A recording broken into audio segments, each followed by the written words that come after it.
Well, hello. I haven't been here for a while, but after the last 24 hours, I think I'm going to do a few more of these. Just talk about the more sort of those subjects that the police officers, senior officers, and officers on the front line can't really talk about. And these subjects will, they'll go into different various areas, some of which I have enormous knowledge on, like armed response, fatal investigation, because that was my main side of policing.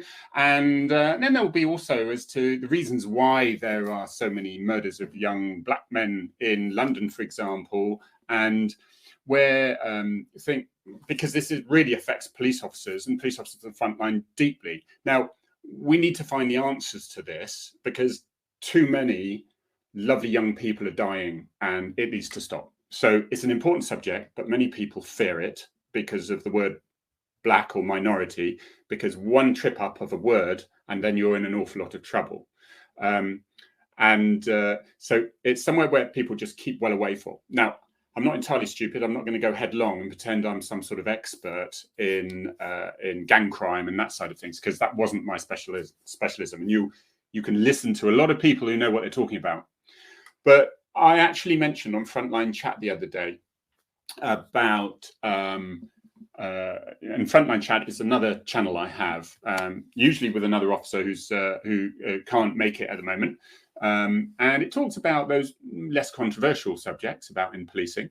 But I did mention that for an ideal family unit, you need a mother and a father. I know, I do apologize. Terrible. I actually said for a normal, because basically what it is having listened to a lot of experts, including you got the opinions of Denzel Washington, for example. He's an actor. What does he know? Listen to some of what he says. It's incredibly practical stuff that and he knows from his upbringing and that side of things. Even David Lammy, politician who I've had many grievances with, not personally. I'm not important enough in his life, but I think he's a bit anti-police sometimes. He needs to just be a little bit fairer on the front line. They're trying to do a job, but even he was saying absent fathers, there's an issue there in the black community. For some reason, there is a wider gap with that community, and we just need to understand why, so that we can help communities get together and bring up the next generation safely and stop being fearful in the streets, like school kids getting stabbed. You've got gang crime with people getting murdered in their own home, 9-year-olds, as we well know. Just absolute tragedy. And I'm fed up with seeing it, and I'm sure you have. But it can't be discussed without people twisting it and getting something out of it. And I want to sort of just discuss that. Jordan Peterson, if you don't listen to him, he's a very wise man, and he shuts up a lot of people who really don't know what they're talking about, but have made a lot of money spouting absolute tosh. So let's start with this. Well, the first one, somebody who I've clashed with a number of times, but kept a sort of respectful distance from her, is Shabnam Chowdhury. And she was a former superintendent in the police. And it seems like since leaving and pulling a nice, healthy police pension, she's done nothing but take every opportunity to appear in the media and slag off the frontline police officers generally by implying they're racist. It's that default position that I find with some people, that if something goes wrong, there's probably a connotation of racism here, especially if it's the Met. And I would like that not to be the default position. I'd like to find, because with missing persons there's things haven't gone perfectly right with, that happens to white people as well. Can we just find the evidence to show it's racism? Because it's not healthy to immediately go for the default, get your face on the camera and say, yes, I think there's a problem here because of this and the other. So anyway, I mentioned this about, and you listen to the podcast, so it's only half an hour. Basically, Shabnam, I'm not being disrespectful by calling her that, because that's her Twitter. name on the top, and it's at Shabnam Chowdhury. Be quiet. Well, that's not very polite, isn't it? Where's the discussion here? I'm not being abusive in what I say. What does he know? Seriously. Okay, she's angry. We got this. We got this. Usually single parents. You ideally need a mum and dad, he says. Plenty proud single and same-sex families. She says same-sex, but I presume she means same-sex families. So basically, I'm saying I prefer oranges, but she's said, so you're saying you hate apples, are you?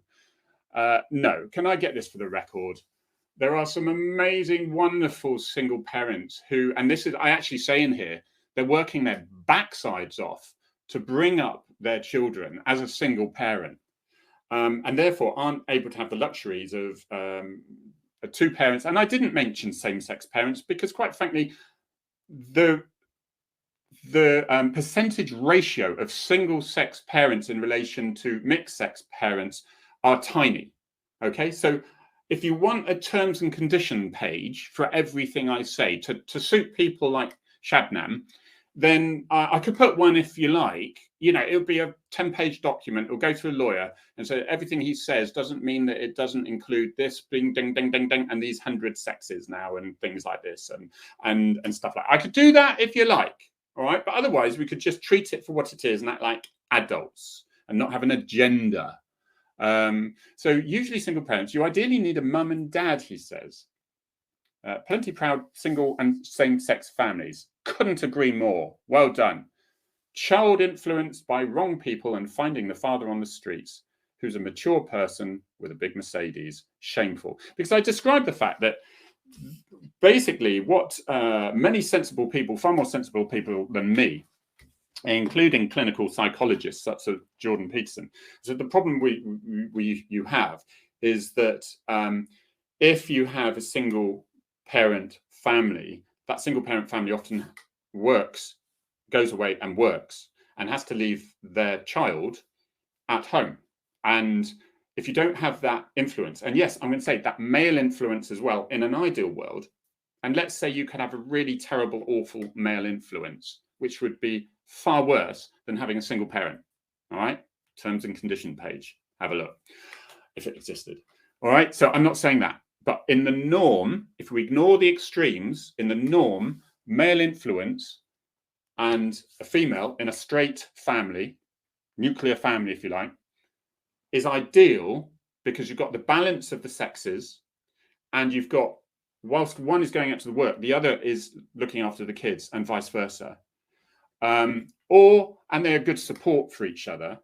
And it's so much less to take on than one person. So there's less stress involved.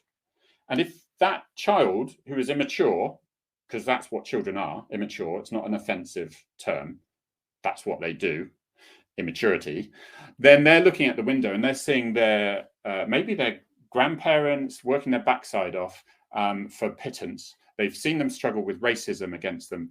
They see their own mother is working as doing all she can to keep the family going. And then there's the big smart guy in the black Mercedes, other makes of vehicles exist, going by saying, hey, come here, you're a good lad, you can help me out and you can earn a few quid and whatever.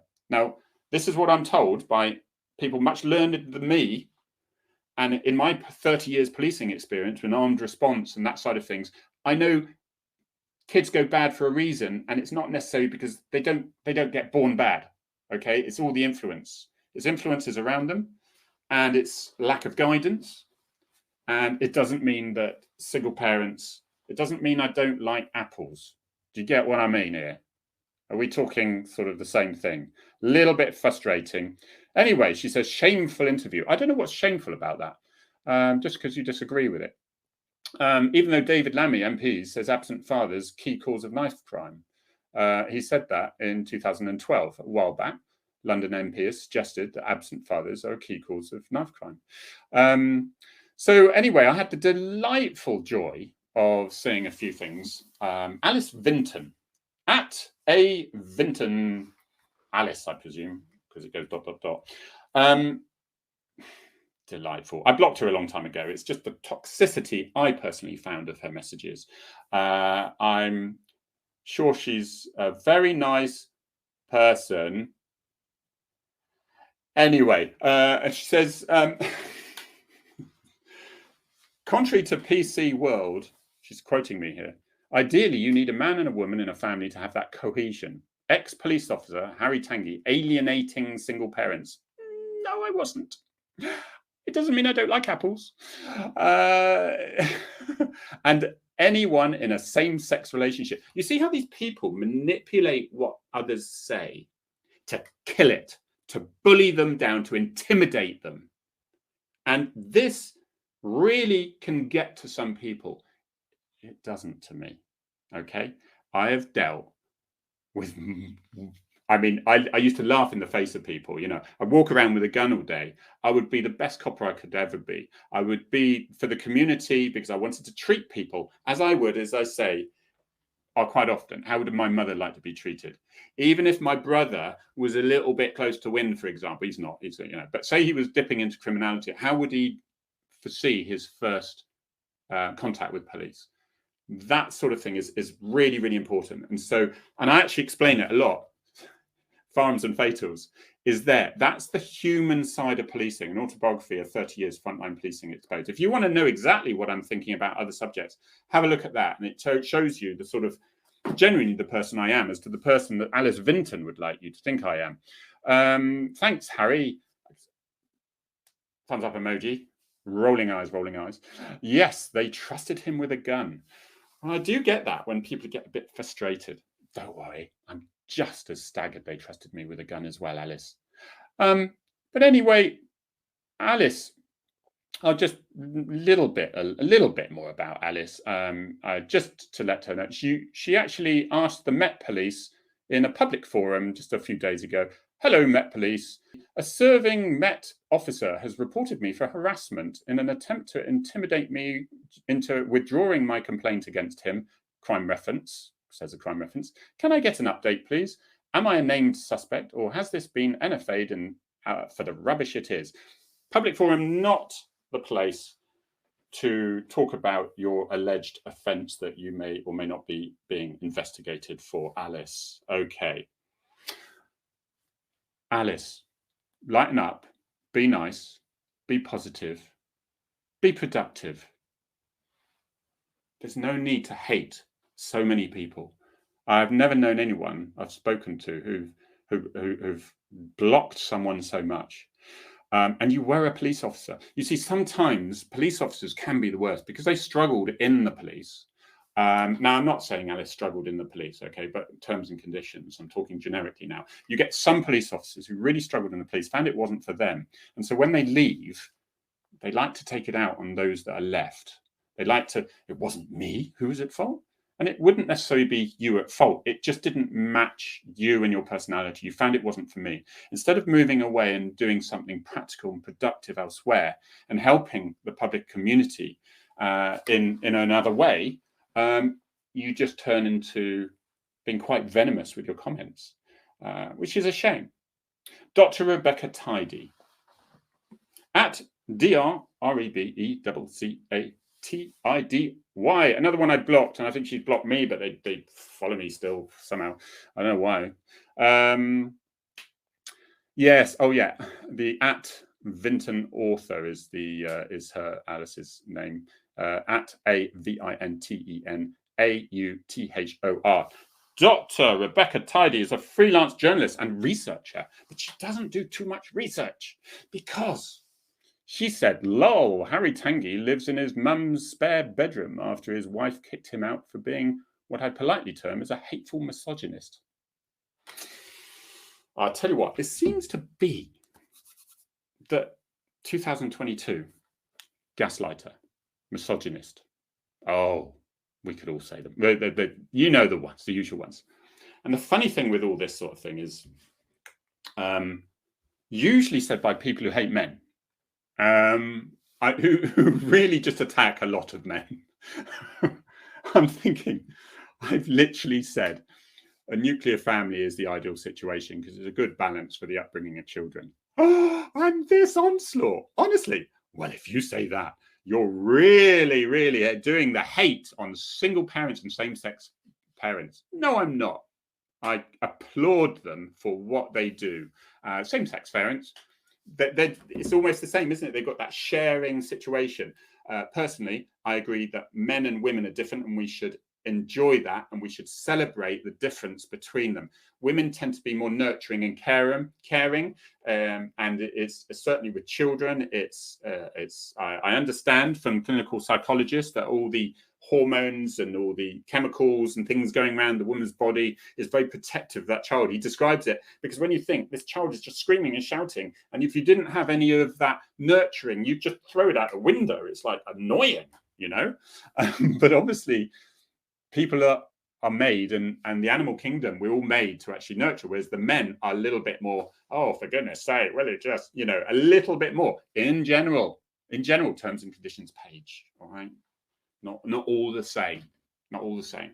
So that's why, yes, I'll stick my neck out. Ideal is a male and female, because nothing to do with, I'm not anti-gay.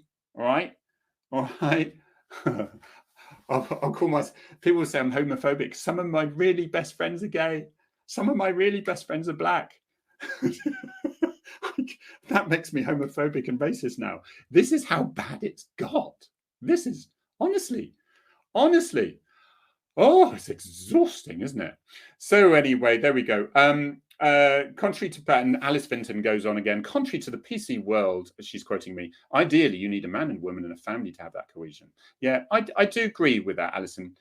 That's really, listen to Out of Touch, ex-cop Harry Tanguy blames single parents for gang culture and state that you need a man and a woman to create a real family. I don't think I said I need a man. If I did, then I didn't say you need a man unless it was in context with something else. You don't need a man to bring someone up, to bring a child up, but it's perfect what you will. And therefore, there's now two people to look after one child or two children. And so they are constant influence to that child. And I think it's a good balance to have a male and female, but it's not an absolute necessity. I think that's pretty reasonable, personally. Dr. Rebecca Tidy, yeah, she didn't like me very much, did she? So slagging me off for being kicked out of my. I'm not going to talk about, you know, we all go through divorces. It's not nice, and I'm certainly not going to discuss my wife or anything like that. Luckily, Twitter is far more venomous than my marriage breakup. Many of us have been there. And as far as Rebecca Tidy, you really do need to research a little bit more, because she even goes on to say that she doesn't believe I am looking after my mum like that, from what she's heard about me being so misogynist and things like that. It's just, and Dr. Rebecca Tidy, one of your comments a while back, she was talking to someone saying, how confident are you feeling? She says to this person, I've been RUI, it's like the old, it's like the old bail system for police, for Class A drug importation since February 2021 plus. I'm feeling very angry, as I genuinely, now, and I could have missed out the last bit, because no doubt Rebecca would have for me. She would have ended the quote there, but I'm going to continue with, as I genuinely haven't committed the crime. I cannot imagine how 5 years of uncertainty in life being on hold must feel, when she was talking to somebody else about them being. So I would just be careful, stones, glass houses and things. It's no one's saying you've committed that crime, but it seems like you're being investigated for it. I have chosen with all this to not mention this stuff before. You're getting a bit personal with me.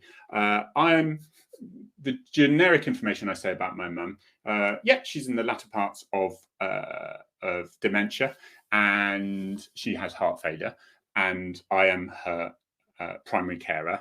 And because I am in an ideal situation where I'm getting divorced, I can come here and look after my mum with the help of an angel from heaven who is a brilliant carer who comes in for 5 hours every morning on a weekday. So from 9:30, 2:30, it's fantastic. I get the morning off. I can walk into town, normally with my dog Arthur. because we share him with my ex, and write some more words for a book, which is the second one of this, Cornish Scoop, all on Amazon.